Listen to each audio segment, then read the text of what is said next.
I didn't know JD so well, but we exchanged emails occasionally, commenting about some comment on Facebook. And I always appreciated her. At the New Year's Day Poetry Extravaganza, I remember seeing her more often than at other readings. I didn't know she was such an awesome artist. These are amazing. There's so many of them too, so many pieces, so much she did. And the jackets too. I wish she did a jacket for me. I went to Catholic school, so I know how crazy that makes you. So I recognize that. I was never female before. J.D. Page. I was never female before, and I have lived in many forms. My earliest memories are those of an ancient turtle in a swamp, snapping my jaws at giant buzzing dragonflies. Diving deep towards underwater caves at the sight of threatening shadows of leathery wings blotting out the light. I still have my shell. Always bring with you the most useful thing. I was a lizard too, a young lizard who wasn't fast enough. Of all things, I love to fly. The sight and sound of feathers and wings reminds me that as a bird, I was always male, and as a turtle and a lizard, I never learned the lessons, never wanted to raven, evil, crow, even in human form. An Egyptian astrologer disguised as a woman for safety's sake. I cared for nothing but study. I dreamed of learning the secrets of the stars. I knew more then than I will ever know again. I learned why the brain is left unused. In South America, I was half man, half woman, but half of a thing, never quite equals the whole. I knew how to speak with spirits. No stronger magic existed than potions concocted in my prehistoric turtle shell, attracting the essence of both risen and fallen angels. I was dancing around a fire when I first dreamed the smashing orb of sun rushing at the earth in fiery anger, falling from the sky with all the power of a hungry bird of prey. It glowed and spun, intent on burning. I felt the heat and awoke to embers in the fire in a feathered dead center. My wolf life was a hard one. During the time of eroding wilderness and disappearing forests in the West, Native Americans were taken to exist in squalor on the reservation. I hid by day and watched the invasion, but could never control my genetic urge to worship the silver moon. I was beautiful, howling when a rifle blast cut off my song. Death came in blood draining from matted red fur. Panting, I escaped the lifeless carcass and saw its open yellow eyes, glad to have died before the hunter came to prod old enemy wolf with the butt of his gun. I reappeared in Europe as an artist, painting all the things I had seen, until visions of the turtle shaman wolf drove me crazy, and I committed suicide. I committed suicide and soared off into evil gliding cool wind currents, turning and swooping on expansive wings. Master of all below, tempted to fly straight into the orange glow and melt, descending in a rush of flapping, grabbing a small furry creature in my steel vice talons, ripping into its flesh high on a bare mountain crag. I missed the kill and the suicide and the sun coming down, baptizing my magic. I was a crow on Connecticut Hill, a pet without a cage. I would perch upon the large fingers of a man who became my father. When I was born a female, when I lived this life as female, learning lessons of blood, of loneliness, of prejudice, of poverty, of escapism without suicide, of giving life, learning lessons I never wanted to know. My father was nicer to me when I was a crow.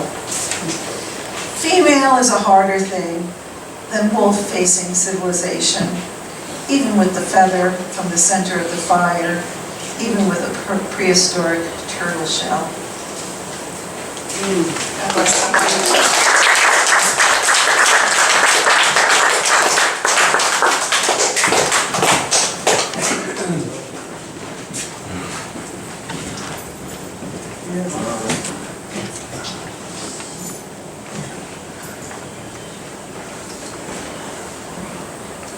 trying to remember,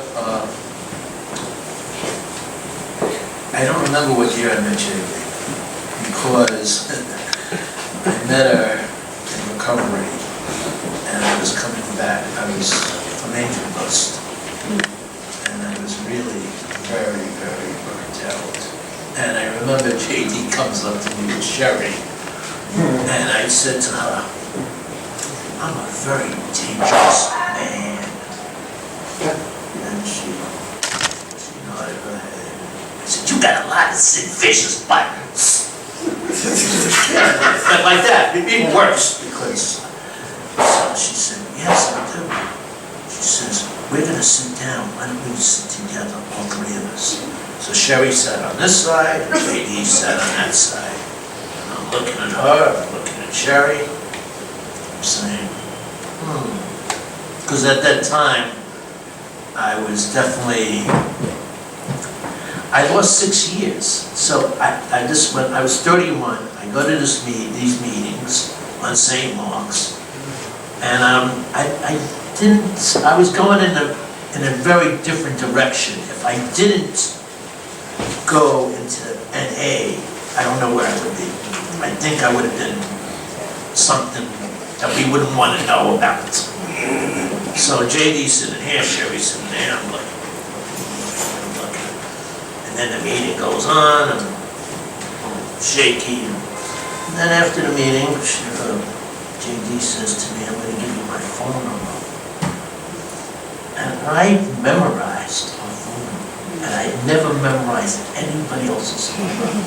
And it's 505-9543.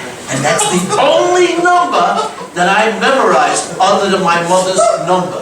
Those are the two numbers that I remember. And you could have the most beautiful woman. She would give me her number. I wouldn't remember it. But JD's number I remember. Because she was so powerful in my recovery. And and also she was not judgmental. She was the most loyalist person I ever met in my life. She was loyal to me when she shouldn't have been loyal to me. I even said, oh, this is a bad situation I'm making for you. And she secretly said, oh no, we're still gonna be friends. And then later she said, I'm doing an investigation. And then she says, oh, you're totally innocent. I said, I am? She said, yes. And that's the way it always was. Total loyalty. I never had anybody more loyal than JD to me. And I could tell her any crazy thing. Anything. And I don't know how we got into poetry, spoken word, or performance thing. I don't remember that even. I don't even remember that. I just remember her in recovery and how she sort of guided me to meet all these other people and calmed me down because I was such a burnt out human being when I met her. So, I'm going to do her piece. Let's see if I could do it the right way. In defense of black metal. Though I like heavy metal, the music that melts my ears. I'm not a Satanist or a blood worshiper or a mass murderer. Yet I have long black hair and I dress in black leather. And still, I don't like the devil. He's a nasty fork-tailed son of an anvil bitch. And our old friend, long-haired Jesus Christ, a more powerful witch. Then there were many of his age, where we could find many dummies and long beards talking to rocks and trees and making human sacrifice in the name of the Lord. I like heavy metal. It's called the devil's music. When I go to see Metal's church and Slayer suicidal tendencies at Lemoore, I can feel its booming, threshing bass come up through my feet, and the kids who are much younger than me and do not have bad backs slam in a circle in front of the stage in a manner spiritually reminiscent of an ancient Indian dance. And these children who have no stag or buffalo to hunt, no new lands to conquer, no houses to build, no inventions to invent. Come to the circle and dance and gotta slam and dance away their wasted energies and inherent desires. And on an early Sunday mornings they feel relieved and they do not kill themselves this week. I have never seen the bearded one appear at the Ritz, except painted on the back of one or two denim or leather jackets. I have seen crucifixes with flashing light bulbs, gaudy, and in very poor taste, decorating the stage during a horrible show by a scrub-faced, angel-faced, baby-faced Christian band. I like heavy metal, heavy doom, saying dirges, pulsing, rushes, speed, crashes, loud, smashing, pounding, banging, screaming, life-giving, feeling in black, in the late black night, sweaty, excited clubs and dripping stages of passionate frenzy. And if it's the devil's music, well, it ain't his fault that we are human creatures dedicated to dark forces. This crazy, wild music, I can't even say the word, while holding back on God with stupidity, orchestral spiritual hallelujah hymns or field hands and cotton pickers, while the fluid flying power chords are sent screeching on their way to the underworld. I don't really believe any of these fairy tales, white or black. I just lose myself in the sounds and the thrilling sensations. To heaven with the devil, to hell with God, whoever created lightning and thunder and rainstorms and hurricanes and earthquakes and monsoons and dust bowls and tornadoes and landslides and famine and full moons will understand if I shout that I like black metal.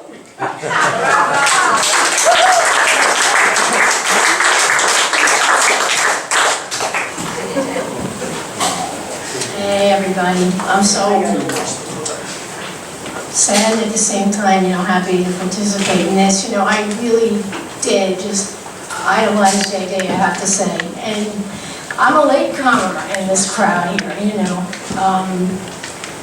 I got to know her a little, not the way you guys do. I was a little bit on the periphery there. But I was in such awe of her that when I was with her, it was like I wanted to know what makes you tick. And I used to try to find out, I would just try to talk to her and get under it. She wasn't the person to give up secrets, as Eve had said, and that's true. But the interesting thing is that I learned so much from her with very few words. And so many things that you guys have said, Charlene said before, it's like, oh, I know what you mean. Like, she so accepted you as you were. When I was in her house or I was near her, I was a little girl from the suburbs, you know what I mean? That's what I felt, I always felt like, so innocent by comparison. And she just accepted you exactly as you are. And you just cut to the chase, cut through all the bullshit, and she just taught me so much about being with people and how to understand people, and be accepting. And she was such a positive person too, and that was really interesting because, she has this, the poetry and the music was so hardcore, and yet I could see through that this amazing, soul spoke to me. It really came through me, So I really, I was very much in awe of her, so I don't know how else to say it. And I remember all the things she said, which were, not many, but she helped me be a better teacher. I'm a teacher, and I think of her all the time when I'm teaching my students. I can say that. So anyway, this is called Train Ride, and I just learned before meeting Bonnie for the first time that this poem is actually a poem that J.D. wrote after paying Bonnie a visit. So it gained an extra meaning for me after having learned that this was the Bonnie and talked to me a little bit about the visit that they had that time, that JD describes it. So this is called Train Ride. Train 284 back to New York City, Clinton Street, USA. I am early enough to get a spacious seat on the aisle, a few rows behind the sputtering baby, but not close to the twin angelic little girls with red bows above their bright eyes and dread-like braids. I knew there would soon be trouble. I hope the baby will be lulled by the movement of the train, as I hope I will after my vacation, where I have been somewhat sickly. Quiet falls over the car as all systems are turned off. Soft snoring of those who have not been awakened by the commotion of stopping in Rensselaer on their trips from Toronto and points in between. The air and lights are back, and after 1 minute the noise level rises. People feel comfortable with their coughs, giggles, and briefcase snapping, where there is some kind of background hum to mask the rudeness of their human sounds. I am going home, sadly leaving this soft mountain paradise, fashioned by my oldest friend. We are leaving the station, and behind me are a million fragmented memories of the vision seen while working here, pulling weeds in the garden. 5 drops of rain alert me to the impending flight of a turkey vulture, low above my head as if in some primal communication. It has just abandoned the mutilated body of a carrion woodchuck down the road. This morning we saw the corpse had been moved by the fury of those who would devour it. To the left side of the road, although the previous evening Bonnie had eased the fresh carcass to the right shoulder by one claw, gingerly, in case of rabies, so it would not be run over again. A heavy body, spiritless, taken in its prime, unnaturally demolished by a metal machine. Death was all around us. The small yellow bird who tried to fly through glass at high speed, the broken egg tossed by swallows from their nest, the woodchuck, and the phantoms who joined us in the evening to listen to our worldly woes, offer solace and promise visitation. Steve's elemental self providing humor to Roger's serious explanations. I suspected Roger of giving a fake name when whispering a response to our inquiry into the depth of my brain. Both of them were probably aspects of our previous escort, Verdugo, now wearing a segmented costume. I was watching these things inside my eyes and saw the greenish-blue aura wash into a bright, dark cobalt, extending from the center of the candlelight to enfold the assembled humans, their protectors and companions, following into the pits of ourselves. A rushing ribbon of electric white, a healing force wearing a trickster's hat, composed of a laughing cartoon alligator with a large, hypnotic eye that was sucked into our cores, and the blue gone, and all gone, but the 6 white candles and their flames in the center of the table. They rose diagonally into Art Deco candelabra designs suspended in midair. We emerged, my friend and I, from our trances and encounters with time and eternity, regretfully. I went to sleep late that night with visions of fireflies and fairies appearing as the lights of fireflies and wild eyes masked by the lights of fireflies. Now I am on the train home, leaving one part of home and returning to another, sailing over tracks bordered by a choppy river. Tonight there will be fireflies on the river, and I will see their trailed impressions on the gray brick wall outside my bedroom window, surrounded still by death and by life. Both more raucous in the city, but without the distant cry of crows.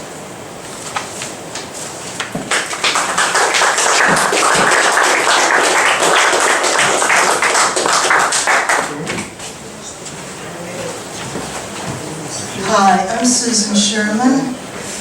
I don't remember when I met JD, but after seeing that Facebook photo, I don't know if any of you saw it, of the downtown poets, God bless Facebook not. I know it had to be before 1993, because there was J.D., Dorothy Friedman, myself, Diane Spaderic, Jennifer Blowdryer. It was 84. That was hysterical. Huh? The year was 84. 84, because it said 93 on it. Well, Well, whenever. something like that. It was a while ago.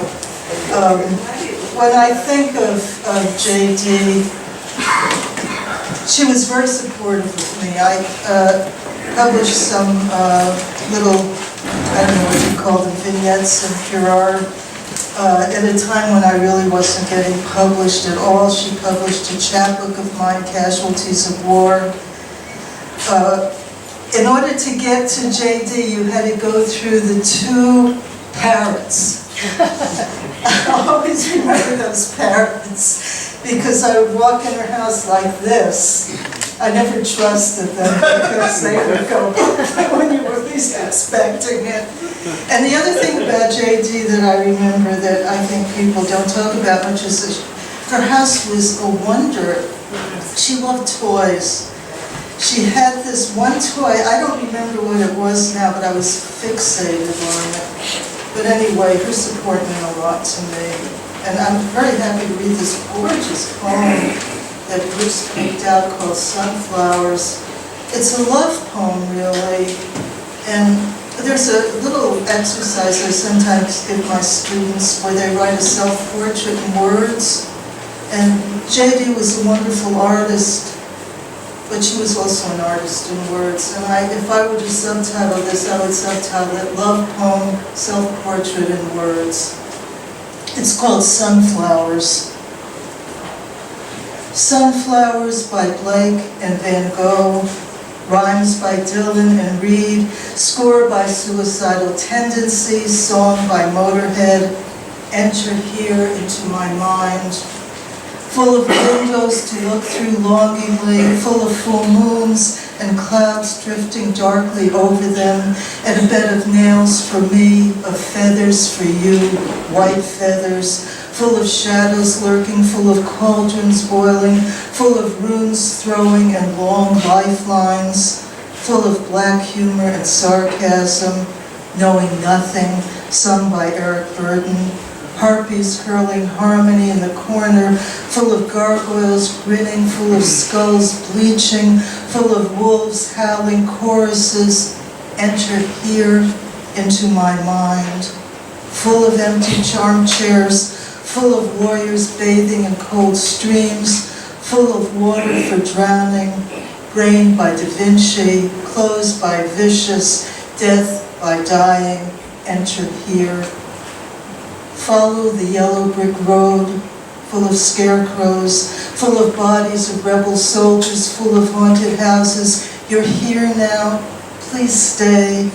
I'll read your tea leaves. I'll practice healing with the power of my hands. I'll let you rest your weary head. I'll feel eternity in your bones. I'll kiss you to sleep.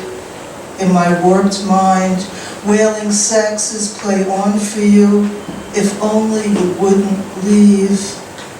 Haystacks by Monet, guitar solos by Hendrix, crucifixions by Jesus. Arm in arm will stroll my mind and leave the desperado world behind. You hold the candelabra, I will lead the way.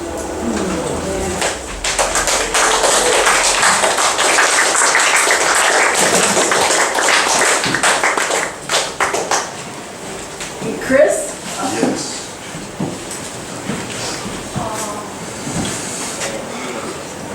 Well, it seems yet again Iconicide on the mop-up band. Well, I figured for the occasion I should wear something that belonged to JD.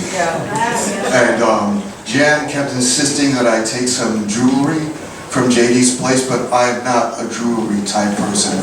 This spoke to me somehow. She had some sort of Ed Hardy kind of thing, but this just leaped out at me from a drawer. It was tucked in there and something else.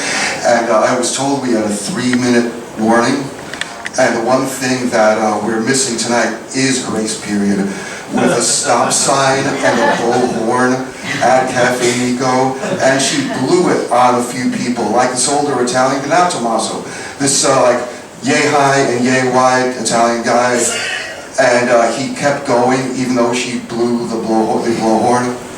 But I timed this out to exactly 3 minutes. I first met J.D. Rage in 1987 or 88. I had been banned from my school newspaper and had started publishing 3 of my own zines and an underground comic book. I quickly got swept up in the circle of a poet, publisher, and independent promoter by the name of Bob Z. Became a staff writer for his zine, Bad News, spelled with a Z. And J.D. was part of that same circle, along with David Huberman, Eek, and Victor Poisentate, all of whom I still call friend. I saw her perform wherever possible, bought her books whenever I could scrape up the cash, and in 1990 I recorded her performing her piece Rude right here at Bullet for a compilation tape I was putting out called Destroy and Be Free. J.D. kept the booklet for that compilation ever since. Its pages laminated in clear tape so they would never wear out. I told her a couple of times over the years I wanted to cover Rude. However, that is yet to happen. In 1995, I tried booking her with my band Iconicide at AKA, but was told she wouldn't be good for the bar because all her people were in recovery. She published my piece Just a Child in Carrare, and I was lucky enough to read Rude with J.D.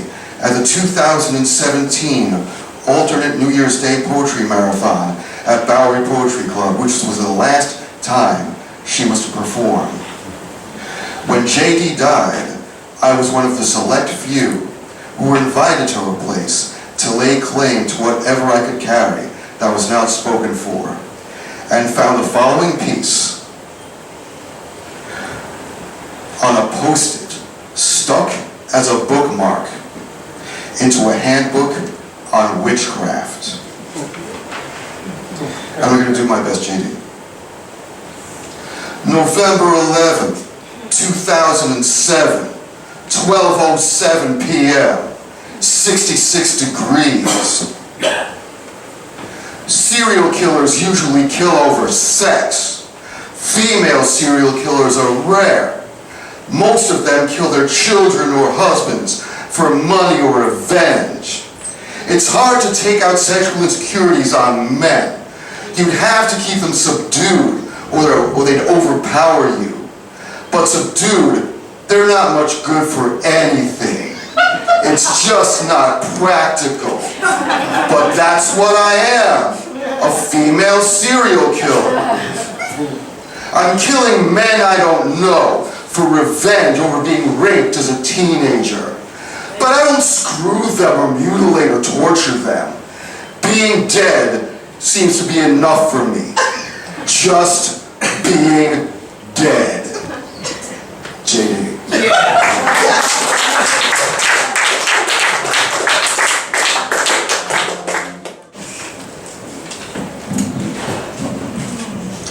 You can easily follow me. I'm not very happy to have people follow me. And I don't have the kind of amazing delivery that J.D. had, obviously, or David Huberman as well, as many other people here. But I would like to say that I knew and was friendly with J.D. from the 80s on. I knew her mostly as a poet. I read with her, published her in Downtown magazine, which actually awarded her a prize in the 90s for our Year of the Poet contest that we were running in the Downtown paper. Let's see. Gary Azon invited her to read at the Anchorage in Brooklyn as part of a reading and art show for Creative Time, which was called Fighting Words. Other readers included Karen Finley. She was also a member of the Women's Salon that Susan Sherman and I organized in the 90s, and read at the reading that Susan referred to at the 10th Street Gallery with Jennifer Blowdryer, Dangerous, Diane Spodera, Susan Sherman, and myself, which was Gary Azon's gallery, actually. He had a gallery called 10th Street Gallery. Let's see, what can I say? She had obviously such a powerful, amazing voice, strong, profane, and original. And she made fireworks, I call them fireworks, with her voice. She will always be remembered. Thank you.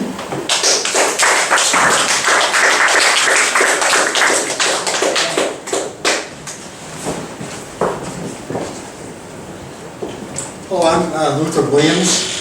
I'm going to try to tell you about another side of Janet's life. Probably it's the side that she wasn't that fascinated with, which is work. I first met Janet in 1974. Now, I don't know if a lot of you realize that Janet worked for an insurance company owned by the state, and she was actually at a very high level. She was not a low-level worker. She was really up there high in grade, and she was very well respected at her job. But somehow, this life sort of crept into the job, because she sort of dressed Gothic before there was such a thing as Gothic. She had to go to hearings in front of an administrative law judge, there's a court reporter, attorney sat at the other side of the table, and she would argue cases. And she would show up dressed like Janet. Most of the judges, since she was very smart, they didn't care. Well, one judge was very upset. He told her, this is very inappropriate dress for a hearing. This is very important business. You really shouldn't show up for a hearing dressed like this. She goes, okay. So about 2 weeks later, she appears before this same administrative law judge. She walks in, no one says a thing. She sits down. She's wearing a tuxedo.